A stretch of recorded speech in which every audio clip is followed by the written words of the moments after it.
Warning, this podcast contains spoilers. And the Nine of Hearts. I am gonna come and I'm gonna cough and I'm gonna sneeze and I'm gonna snort and I'm gonna just stick my nose all over and I'm just gonna go.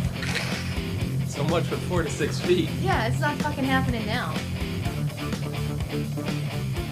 What's up, everyone, and welcome to the ASOTV podcast for Containment, Season 1 and only. We kind of inadvertently got confirmation about that. Yeah. Episode 4 with Silence and Tears.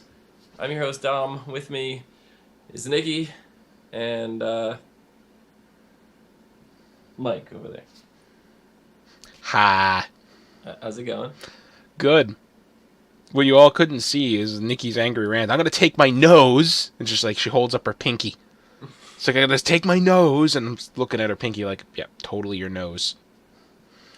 Mm-hmm. What I was meaning is, like, there was going to be an action, like, my pinky is symbolizing my nose, and I'm just gonna rub it all over you while snotting all over you.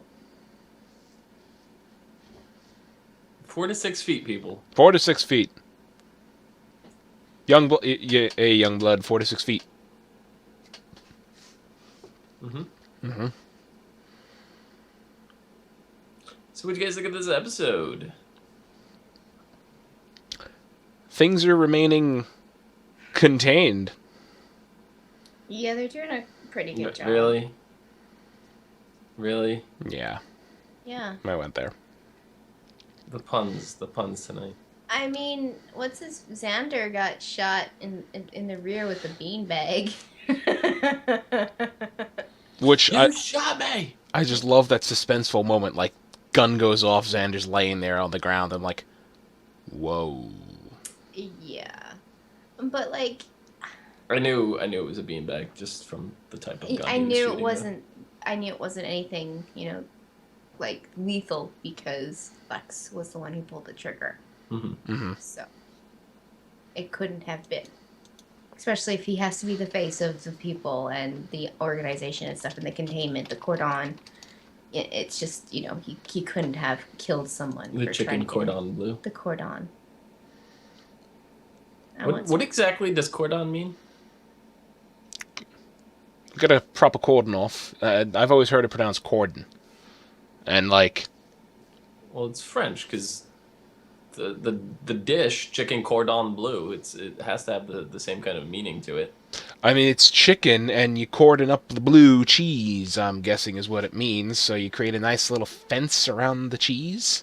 You quarantine your ham and your cheese into the chicken? Is that what it does? Yes, your chicken is the cordon, and you're quarantining your cheese and ham. Got it. Okay, makes sense. So we've definitely kind of moved the timeline along. It's not one day. Up to, I think last week was days 3 and 4, and this was days 5 and 6. I believe so. It seemed like it. Yeah, because they said the numbers, and I remember seeing 5, and I was like, oh, we're at episode 4. So I go, okay, we're not doing a day in episode, and then it went a day in advance again in the middle of the episode. So we're up to day 6 right now, which is, really cool. And Lex he's really put into this kind of awful position where, he's in the media, he's being the hero right now, but at the same time, that he kind of feels like the villain, and especially Leo. Leo has the potential to make him a hero, but he also has the potential to make him into a villain. I mean, he feels like, as you said, he's up there, he's the hero on TV, the face of this whole thing-ish right now. But he's lying through his fucking teeth. He's not exactly lying. He's regurgitating what they tell him. Okay, so, well... And that's the only information he has. Mm-hmm. He doesn't really know all too much more than that. Yeah. And I mean, if they're really containing the virus that well, explain the lobby of the hospital.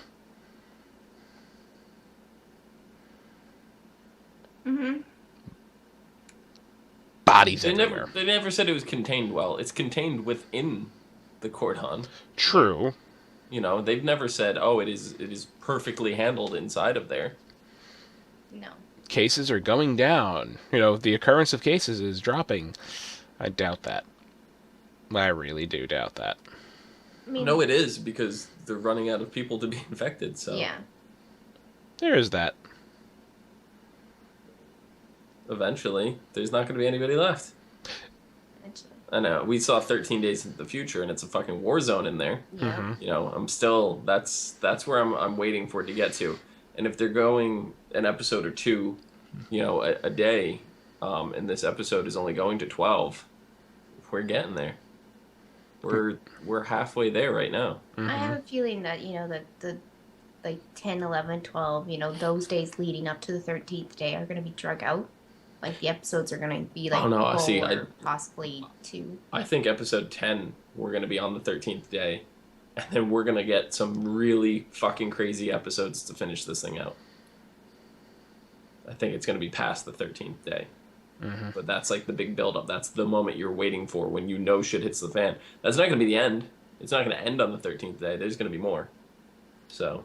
Which is terrible because we know that this is the one and only season, at least for if it's on the CW, that is. I mean, I don't see it moving anywhere else. Julie Plec's Yeah. the one, involved in producing this, and then the reason why we're saying that it was announced that it's the one and only season, it's because the CW just picked up CBS's Supergirl. They have officially picked it up, so that is joining the schedule for season 2 of Supergirl next fall season. Which really kind of fills up their schedule, like Right. to the brim. And if they wrote this season as like a completely contained, story that can be... I didn't even try, I'm sorry. A story that could be told in 12 episodes, without needing any extra, then by all means make it one season. I believe that was what Julie Plec had planned. Yeah, I'm sure, like, knowing Julie's style from watching, her work on the Vampire Diaries, watching her work on the originals, it's probably a full fleshed out story, and either it's still going to end on a cliffhanger to be like, uh-oh, making you want more even if there's not going to be more, but it's still resolved kind of thing, like, there's a virus still incubating in a, like, petri dish somewhere, and you're just like, ah, shit. One of the rats happens to, scurry away, and they didn't catch it. They didn't realize it's gone. I mean, I like something like that, or it could have been something where Julie filmed 2 different endings for however, the way things went. If there's like, this is doing really well, we could probably pull off a second season. It takes nothing to edit in. Be like, this is that copy. This is this copy. In the event of whatever, use whatever one is appropriate. A lot of people do that. I mean, yeah, initially I was thinking, oh, I can't see this season ending any other way besides them firebombing that section of the city. And then I forget that the virus dies a couple of hours after the person infected dies. Right. So, really no reason to firebomb that section of the city. No, you just keep them quarantined until they all die. Unfortunately to say, and then, give it, 24 hours just to be extra safe. Give it a week just to be safe. Yeah, just let the middle of the city rot for a while. The smell's not really gonna make anybody's stomach turn or anything. My other wild and crazy... It's so humane. I know, my other wild and crazy idea, and, is, like you were saying, a sample of the, virus gets out. Either in a rat, in a person. I'd like to see, some ridiculous guy build a catapult and just launch someone over the wall. I mean, we already saw Xander shooting notes, slingshotting notes over to the other side. Mm-hmm. What's stopping people from doing that with other things? Throwing a hamster over the other side that's infected. Infected person catapult them while they're vomiting. We haven't seen it yet, but there are people who are carriers of viruses. They don't get sick, but they do carry the virus. They have no symptoms or anything. That could be possibly something that they think of. They're immune to the virus, but they're carrying it. Well, don't forget, we haven't even found the origin of the virus. We know who patient 0 is, but we don't know where it came from. So whoever created it is still out there. Mm-hmm. They probably have a lot more where it came from. So there's always that route that they can go with the end if that doesn't get resolved, and they're just like, this series was billed from the beginning as a limited time event. Right. They could have chose to end it. They could have chose to carry it on. All fingers are pointing toward it's ending this season. That may still change, but And as it's far the way we as got to go into it right now is they knew going into this series it had the possibility of being self-contained, and they had to come up with the beginning, middle, and end. So yeah, and as far as where it came from, terrorists, or the other option, an actual U.S. company framing terrorists who... I would still make them terrorists, even though they're an American company. True, but it's like, okay, so we're going to make a vial of a virus, but we're going to make 100,000 vials of the vaccine. And then we're going to release it into a major city, and we're going to sell the vaccine and make a tidy profit? Maybe. I mean, that's been done before. Terrorists have been done before. The whole, carrier thing has been done before. I mean, yeah, I'm kind of hoping for something original here, but... Well, it's not really original because it is based on another story that is a lot like it. It's based on a story called Cordon. Yes, so... That's where the story came from. It's a UK story. It's from the UK. Yeah. So... anyway, would you guys think of Xander actually getting through this time?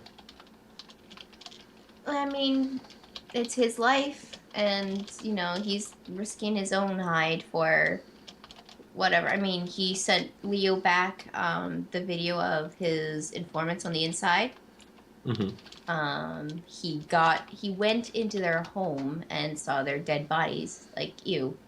No mask, no nothing. Like, yeah. They're long dead. The virus isn't, he doesn't know that anymore. He doesn't know that, but I mean, but still, it's really, it's scary. I mean, he knows now that he's stuck in this, but I mean, he doesn't care. He's with Teresa. Yeah. And wasn't her mom? No, it was the guy that was taking over the shop where he's like 4 to 6 feet. Yeah, 4 to 6 feet, young blood. Yeah. So.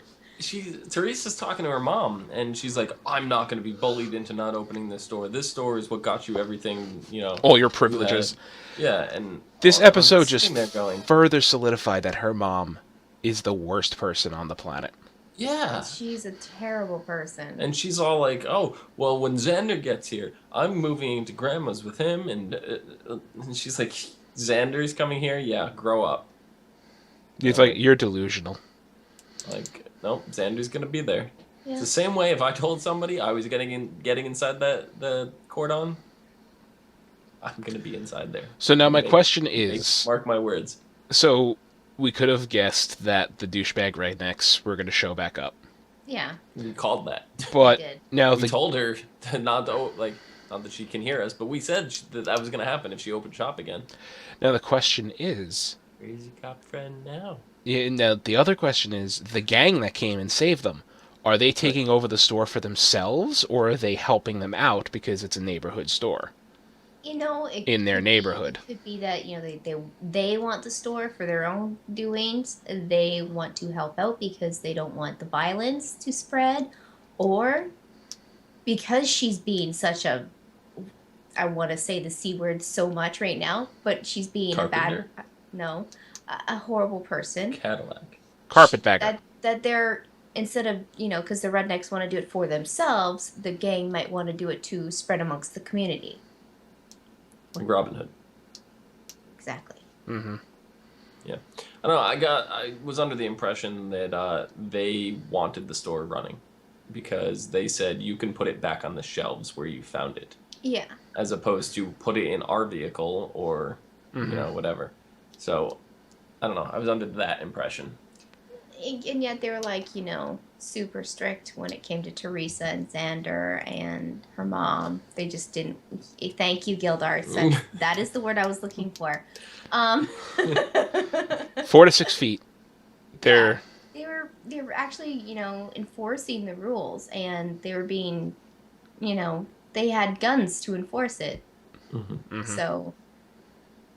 I don't know. They're still kind of up in the air for me. I don't know what to think of them.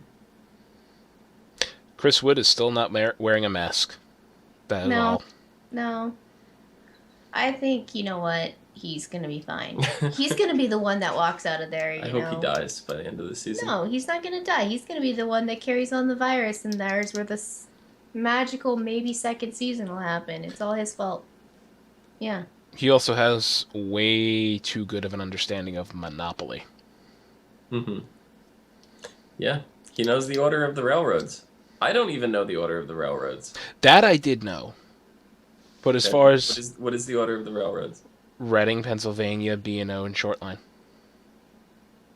Starting from going clockwise. Okay. Trust me, I'm right. As far as the rest of the board, like, I still want it to be the Reading Railroad. I know, I've always called it Reading, and then all of a sudden I heard it pronounced Reading, and I'm like, No, it's that definitely makes Reading. sense. But anyway, as far as, like, does Illinois come before Indiana on the board? I don't fucking know.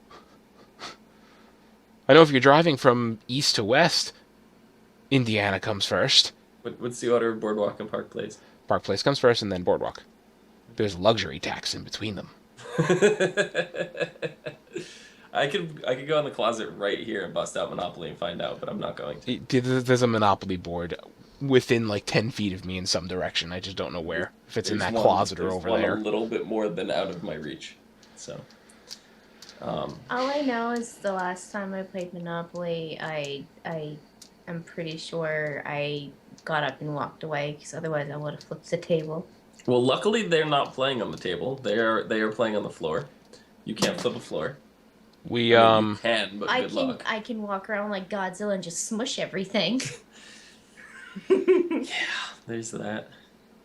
But I don't know. The highlight of this episode for me was seeing Chris Wood wrapped in that cloth thing. I don't know what it's called. I don't want to call it the wrong thing. Well, he was wrapped in that cloth thing. You know what I'm talking about? The silk head cloth. Oh, yeah, I don't know what to call it either. I don't want to call it the wrong thing either. Yeah, I don't want to call it the wrong thing because sometimes I don't know if it's religious or not, and, I don't want to offend somebody. So, the cloth thing. Because that's not offensive. Go on. Yeah, I don't know. I love watching them play dress up and with the different sunglasses and stuff. That was phenomenal. That was the highlight for me. You didn't enjoy seeing Chris Wood in yellow shaded sunglasses like that? If he's near shirtless, I'm okay with it. Otherwise, I'm not really paying attention.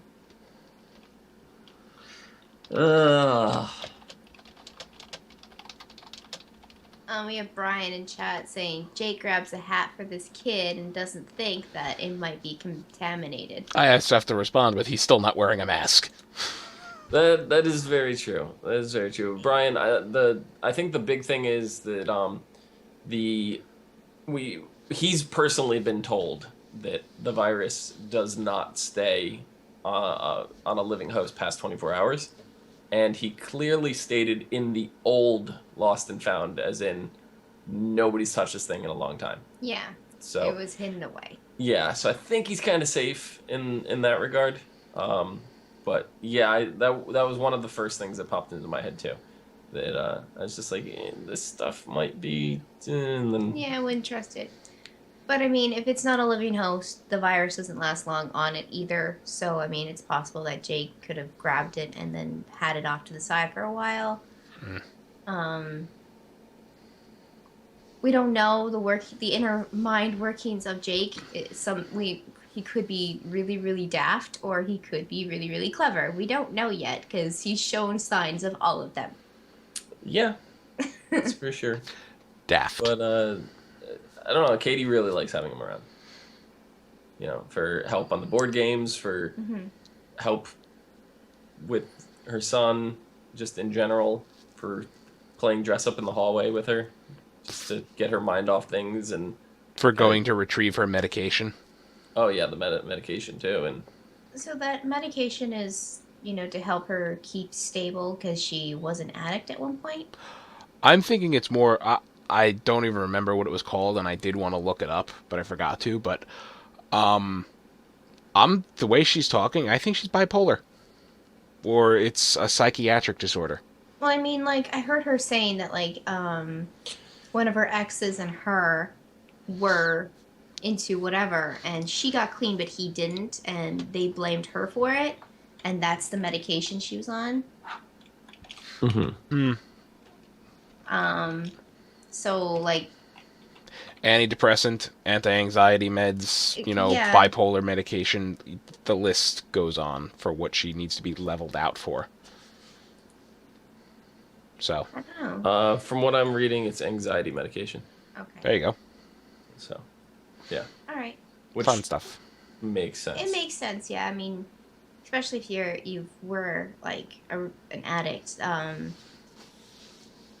it messes with your head a lot and it can make you super paranoid and just you saw the way hypersensitive to everything. Not last episode, not this episode, but last episode, the way she reacted to the kid getting infected. Like, yeah, she's got anxiety issues. So. Yeah, she almost lost it there. And that would be a bad time to run out of those. Mm-hmm. Really bad. Because they don't know how long they're going to be there, and they're all being told things. And then you even find out when Xander and Lex are having the conversation in the hospital, oh, you don't want to set a precedence. I thought this was almost over. You're acting like it's going to take a while. Yep. Nobody really knows.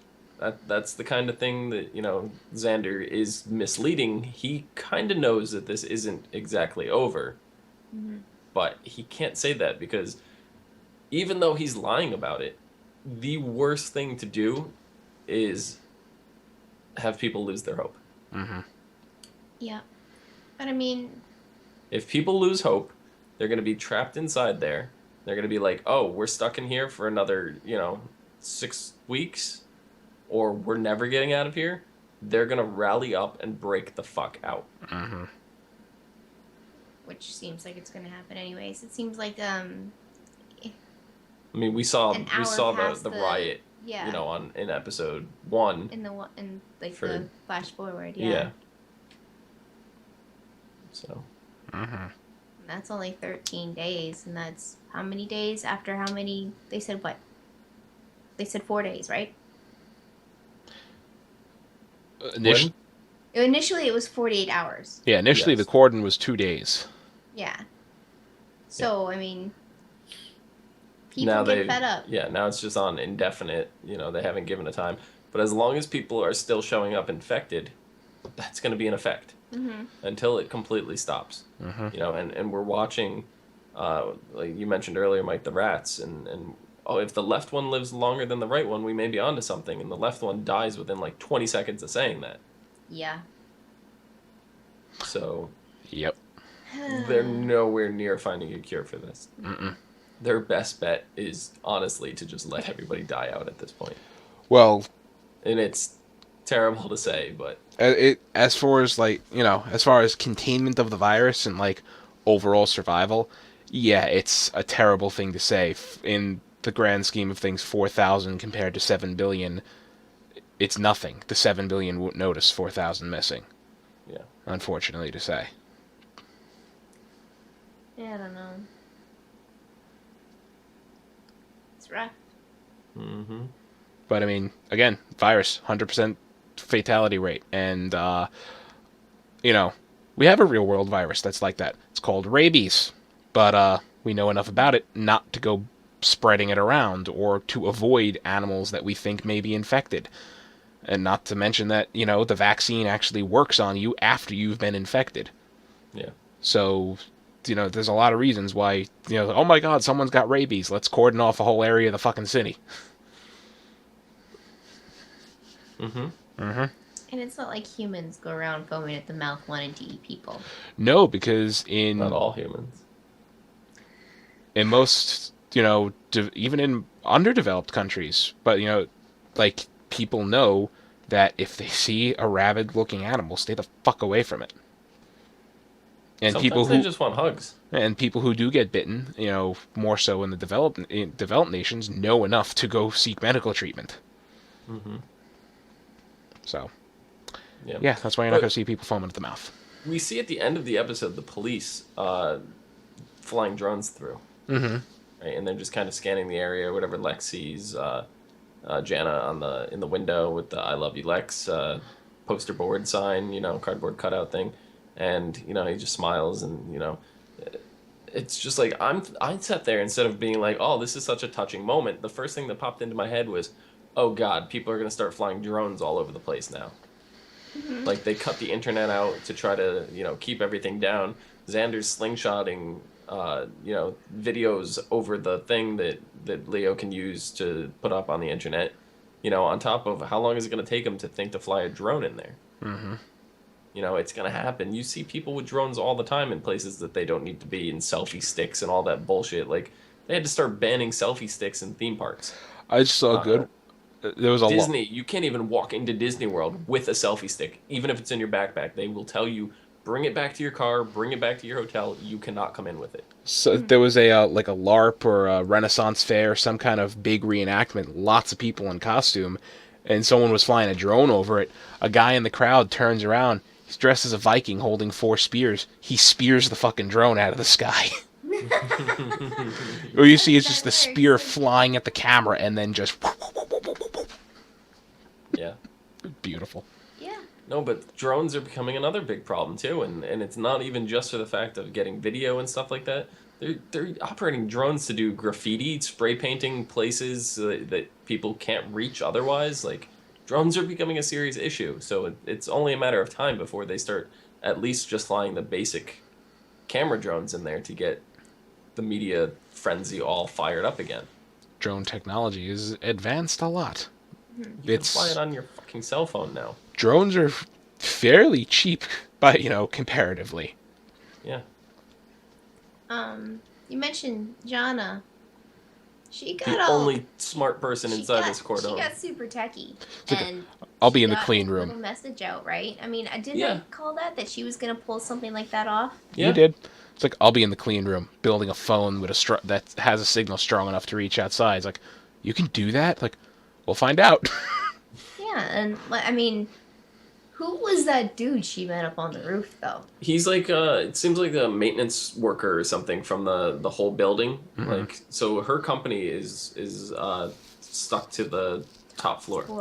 Right? So he's apparently the maintenance guy that works in the rest of the building that doesn't have access to her floor. He was treating her like she was some hoity-toity, Well, yeah, because it's like a private company in there, and I'm sure he's gone onto the floor before doing his his maintenance routines and can't get in.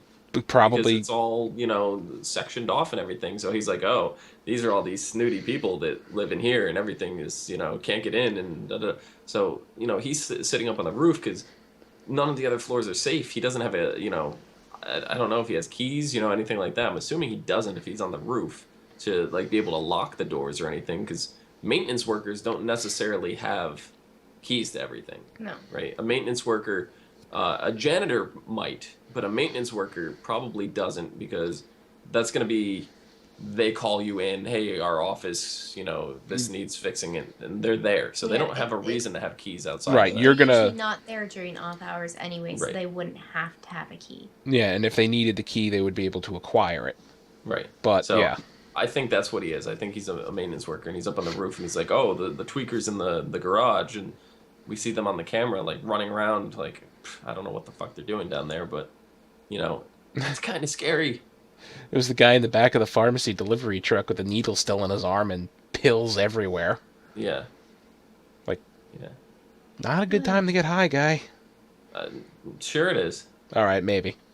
I mean, if that's the kind of stuff you do, and you're trapped in here, and you don't have anything else to do, and you don't know when you're getting out, yeah, you're gonna go overboard on this. You are. You're not gonna be like, I'll wait it out, and then I'll go do it when this is done. No, you're gonna get the edge off now.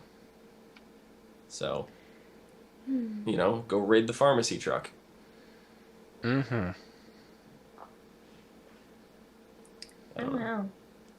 I mean, episode was pretty concise. I just love how every episode so far is showing us like a completely different side of things, and it's not the same stuff over and over again. It's all like different aspects. Like last week, it was the effects of what media can do, social media can do to destroy the community, and now this episode was the aftermath of not having that. Like it's the same thing, but it's so drastically different. So I like that every single episode that we've dealt with so far is just something completely new, and I 100% think they're going to be able to continue that trend up all the way into the finale, because it's such a short show. And yes, okay, it's a contained story, and I'm not going ha whatever. It is. It seems like it's very very targeted, and like you would expect it to be like it would be the same, but it's not. Because everything is changing so much every day that everything's new every day in the show anyways. So, I mean, they can keep the story going. And even new stories are starting up, so. And, you have that conversation that Leo and Lex had, where he's like, I don't know if it was with Leo, but he's like, I think it was with his superior officer or something. When he said, I had to choose to not let a man in to be with his wife. Like, we're going to kind of see the aftermath of that now. How many people are going to know that he got in from the outside? And people are going to be like, if he can get in, maybe we can get out, kind of thing. So yeah, that's going to start stuff. Like, you don't think it is, but it's gonna. It's going to. Because it's not like they're going to keep it a secret right now. The gang's in there. Like, they're going to ask him who he is, where he came from. He's going to be like, I just came here for... Well, why weren't you here the whole time? Where were you? I just broke in. That's not going to be kept on lock and key very long. No. Especially with Teresa's mom and her big mouth. Bring her up. I hate that one. Why? Reminds me of people. Yeah. Yeah, so, I don't know. You guys have anything else for this episode? Not really. I mean, I think we covered most of it. Jake, start wearing a fucking mask. He's not It's going not going to to happen no, at this it's point. Not, They want to show off his beautiful face. They do, yeah. It is. That's exactly what it is. Yeah. So, next week's episode is called Like a Sheep Among Wolves. Tensions between Lex and Dr. Lammers reach a boiling point after they disagree over how to execute a much-needed food drop inside the Cordon. With limited resources on his side, Jake's attempts to control a desperate and hungry crowd leaves him rattled, and a group of thugs show up, and a standoff ensues. Wonder if it's the same thugs from the shop. I'm assuming. Meanwhile, when the timeline of events leading up to the outbreak doesn't add up, Katie sets out in search of the truth. So. Okay. Good for you, Katie. So she goes outside of the hospital and she gets all super anxious because the infection is everywhere. She hasn't left the hospital yet, so No, keep that in mind too. That's not going to be. Left. See, that's a whole new thing to see too, because we haven't seen all too much outside of it. We keep cutting into, certain locations. We're cutting into, Jana's building. We're in the hospital. The shop. We're in, the shop. And Grams's house. Yeah. We haven't really seen the streets other than what was shown in the social media videos. Yeah. Right. So that's a whole new aspect to look at. So, yeah. But yeah, I think that's about it. Indeed.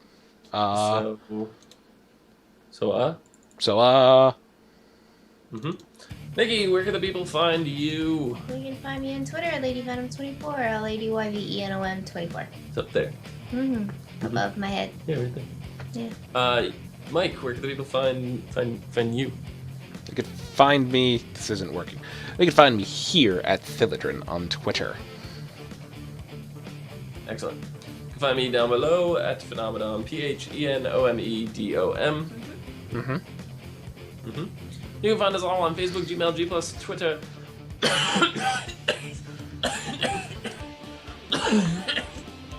And right here on YouTube at ASOTV podcast, all one word. Yes, for some more podcasts for some of your favorite TV shows, movies, and games. Until next week, remember, 4 to 6 feet. You know what?